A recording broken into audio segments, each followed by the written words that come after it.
60 olive oil is a popular choice for people wanting to activate their full potential. Improved sleep, faster recovery and more energy are just a few of the amazing comments received from our customers who take a spoonful a day. Make C60 oil a part of your daily routine and see what it can do for you. Activate your potential today at thec60company.com.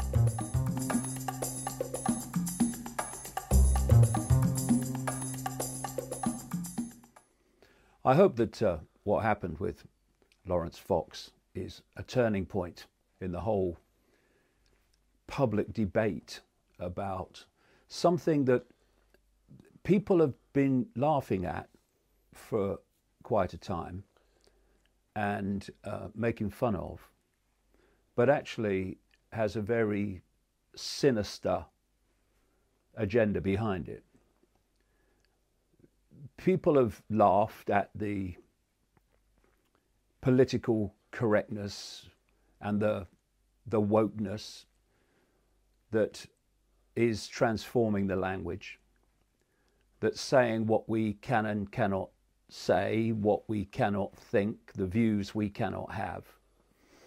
And it's become so ludicrously extreme that it is easy to laugh at it.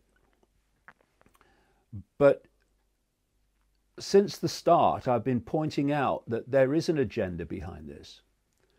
And it's an agenda that those that are policing it, that call themselves woke, overwhelmingly have no idea exists.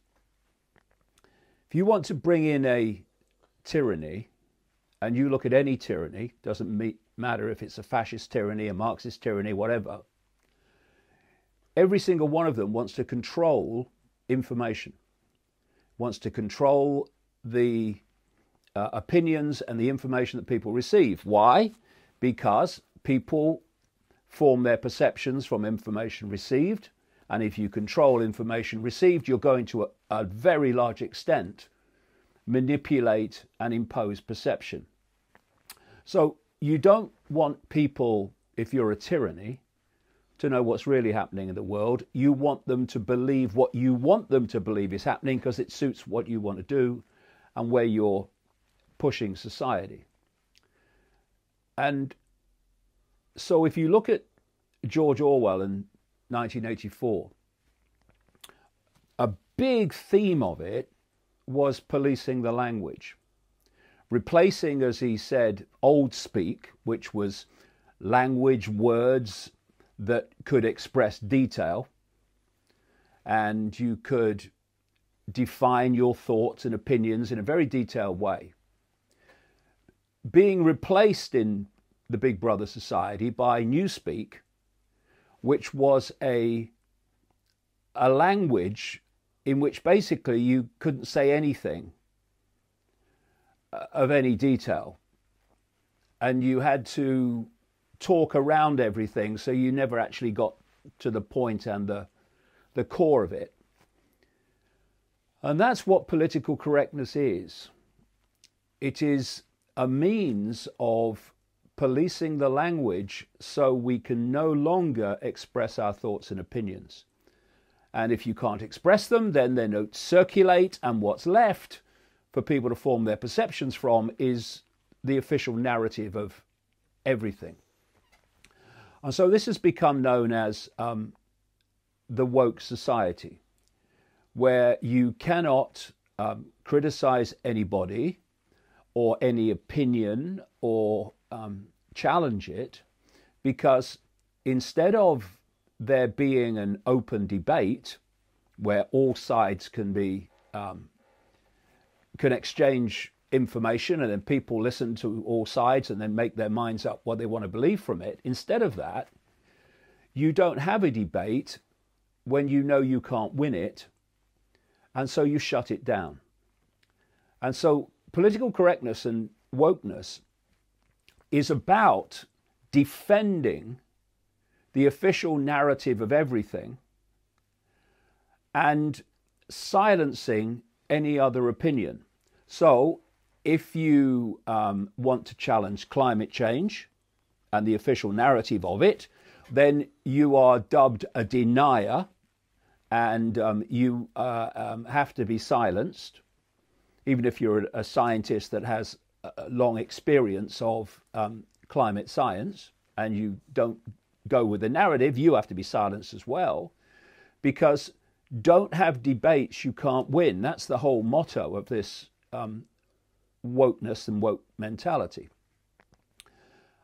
If you want to question mass immigration into a country and its effect on the society and its effect on communities, then this is not debated in the sense of, look, this is how societies are being affected, and okay, well, this is the other side of that argument.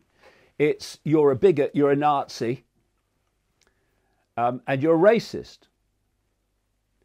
When it comes to questioning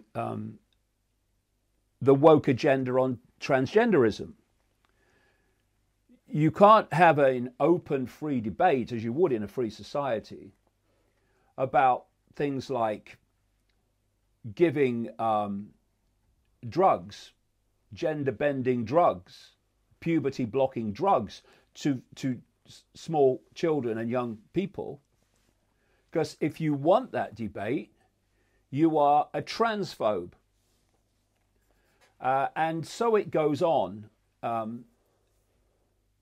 Woke subject agenda after woke subject agenda. The same principle keeps on repeating, which is our way or the highway, our way or we'll silence you, cancel you in the parlance, deplatform you, and we'll stop having a debate that we know we can't win, so we win by default. And the reason this is possible, and this blatant bias is supported by the authorities, is because behind it is the agenda for bringing about a situation in which no one ever hears anything or sees anything in terms of information that is not approved by the authorities, is not approved by the ruling elite. So how do they bring this about? Well, we're seeing it come about. And political correctness and woke censorship and woke abuse is fundamentally part of this. First of all, they are moving the communication of information onto the internet. And by doing that, they are creating a situation whereby information can be censored by artificial intelligence algorithm without even any human input once the codes are in place. So through algorithms, censoring information is real simple. And in Silicon Valley, you're having a situation with Silicon Valley absolutely a front for this global agenda of human enslavement.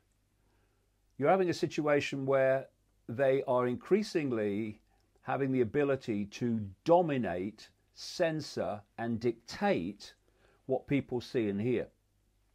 Then you've got the mainstream media, which again, at ownership level, is answerable to this same elite, and it is going along overwhelmingly with the same woke agenda and the same censorship.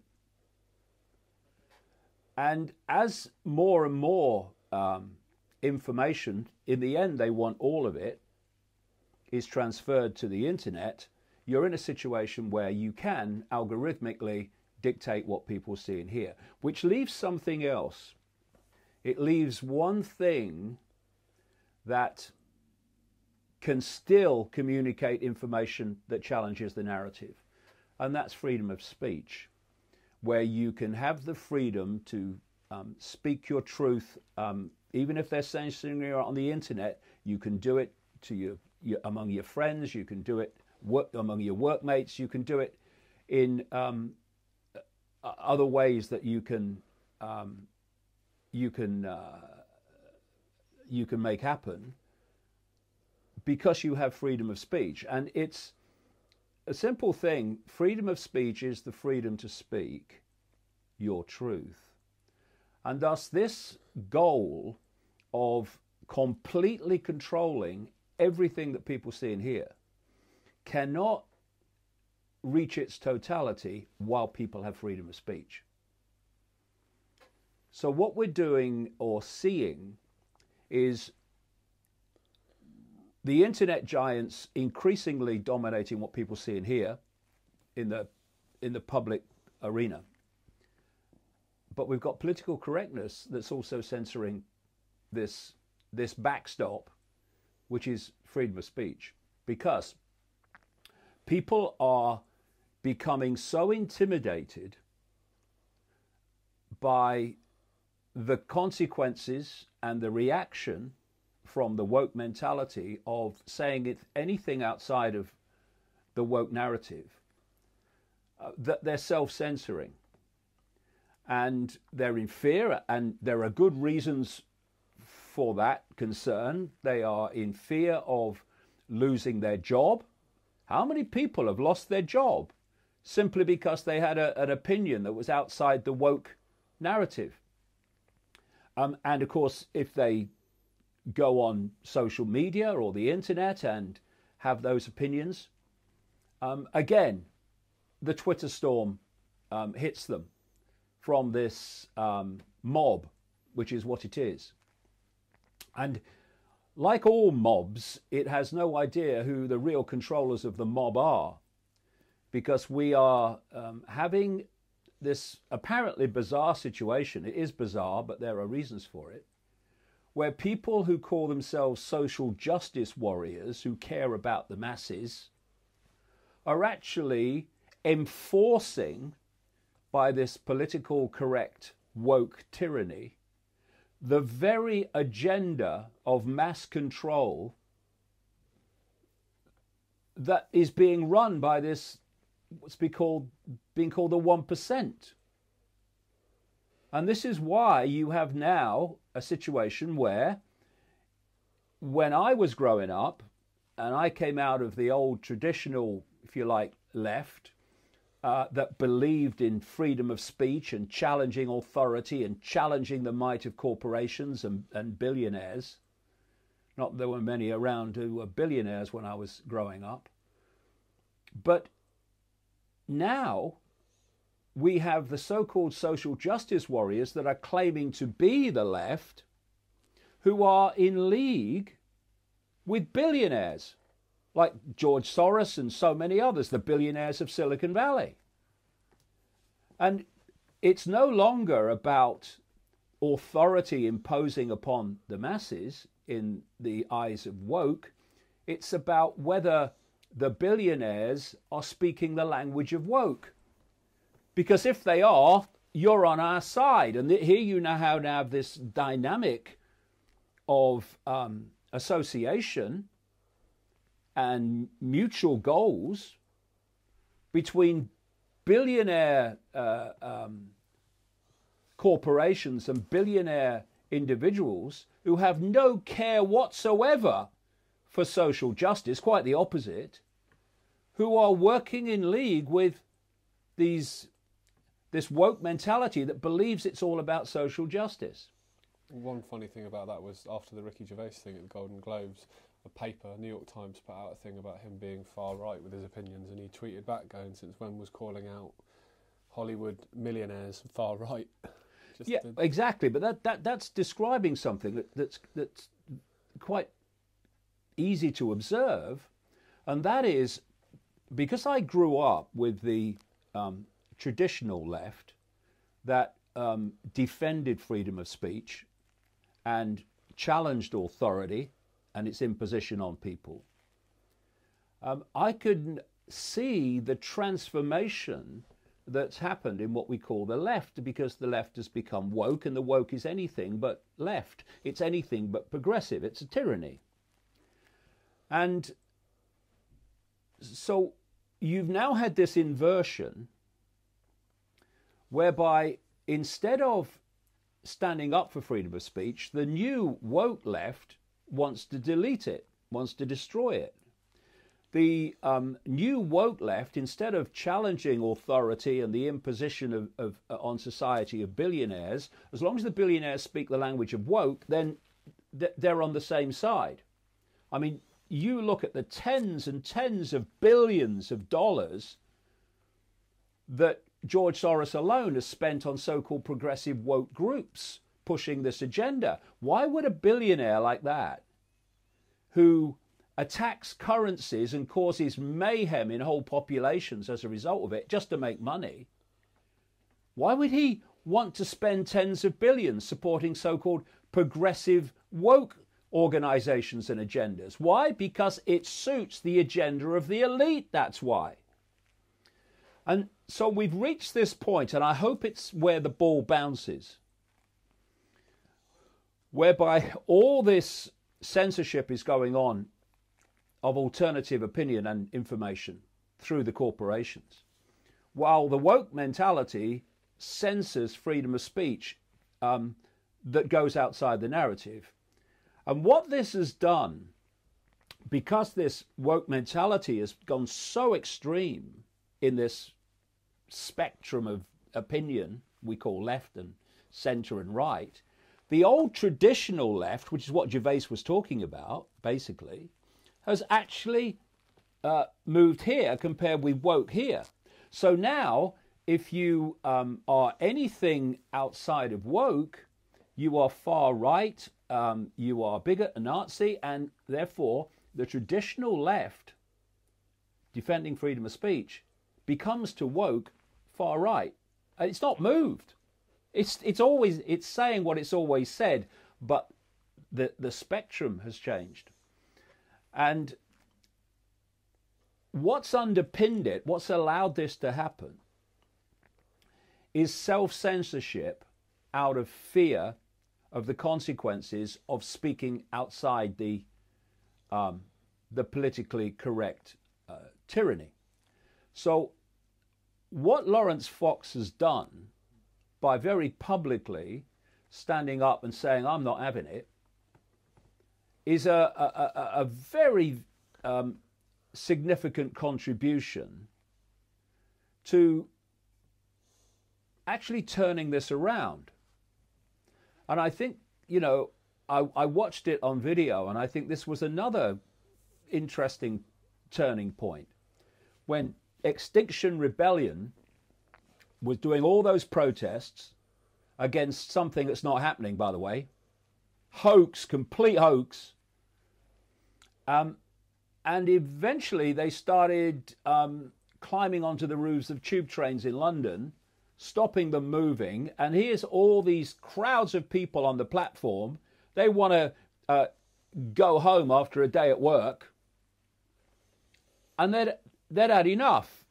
And some people from the crowd climbed onto the roof of the tube trains, and they shoved these guys off.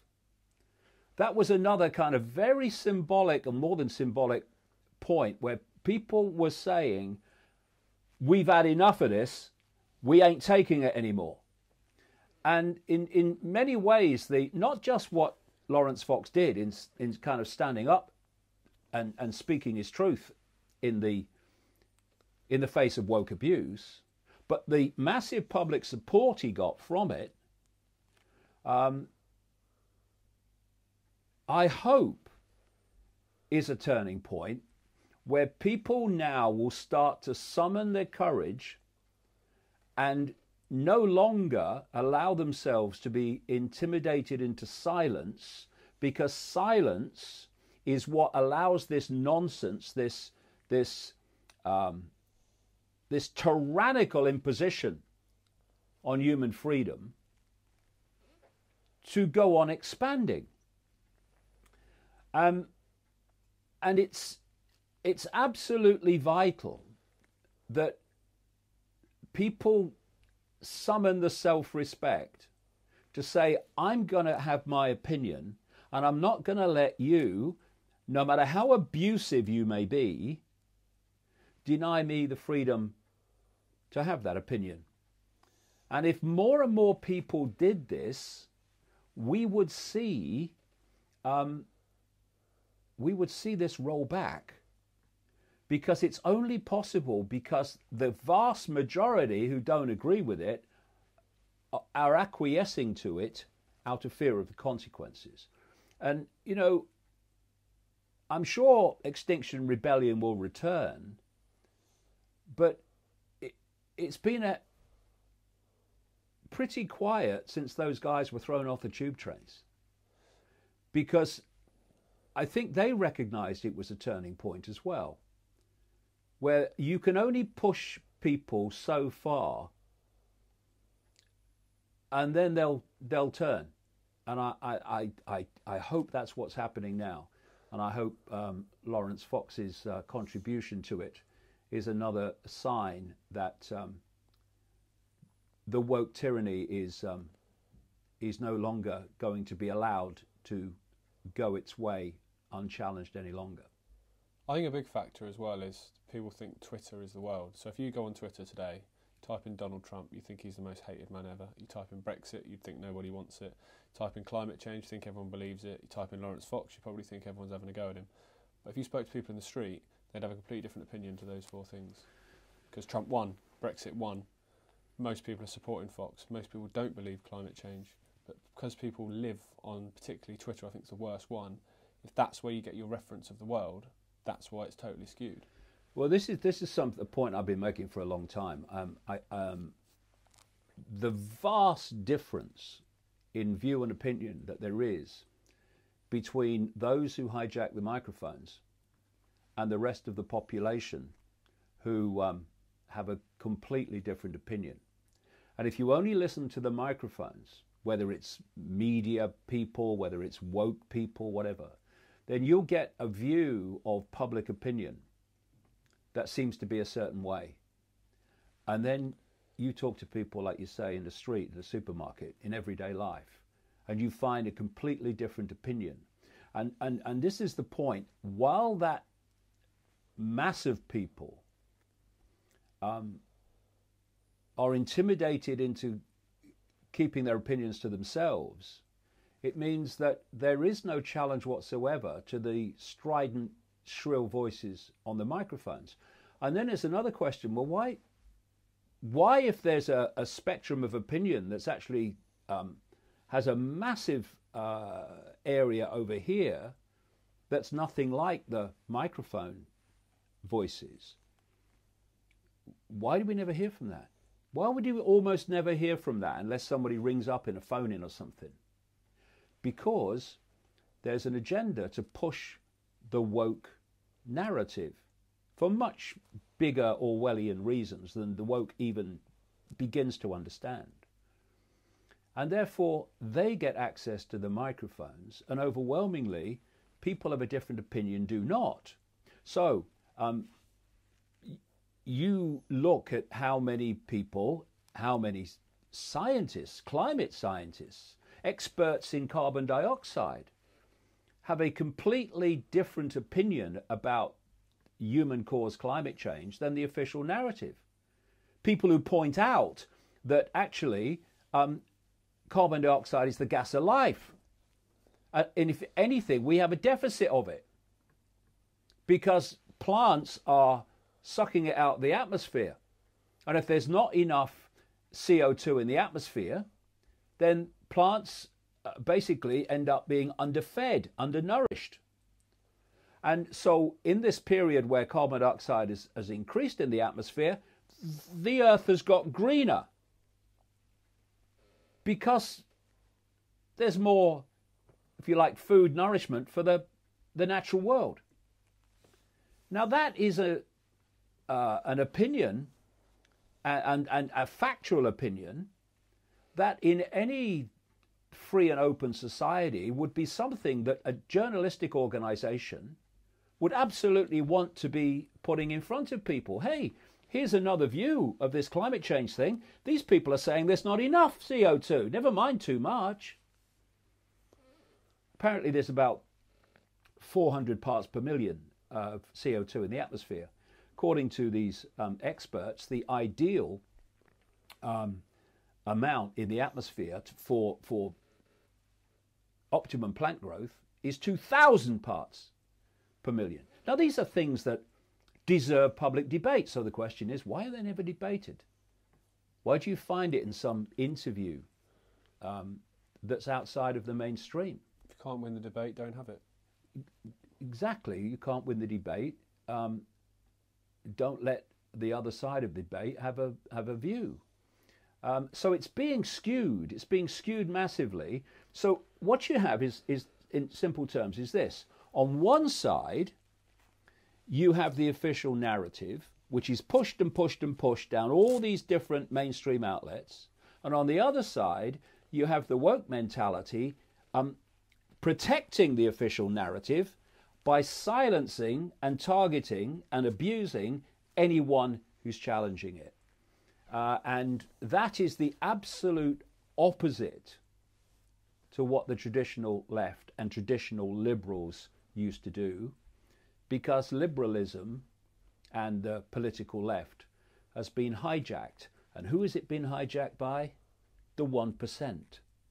The 1% has taken control of the opposition, and it's persuaded large numbers of people to believe that in pushing the woke agenda, i.e. the agenda of the 1%, every box ticked, they are somehow anti-establishment, when what they're doing is imposing the long-term goal of the establishment, which is a global Orwellian tyranny, which is based on what? Has to be based on what? Every tyranny is based on it. Destroying people's right to an opinion and the free flow of information. So it's time to stand up and say we're having enough, and it's been a good week for that, and let it be a good week every week from here on, and let's bring an end to this nonsense by stopping ourselves being silenced about it.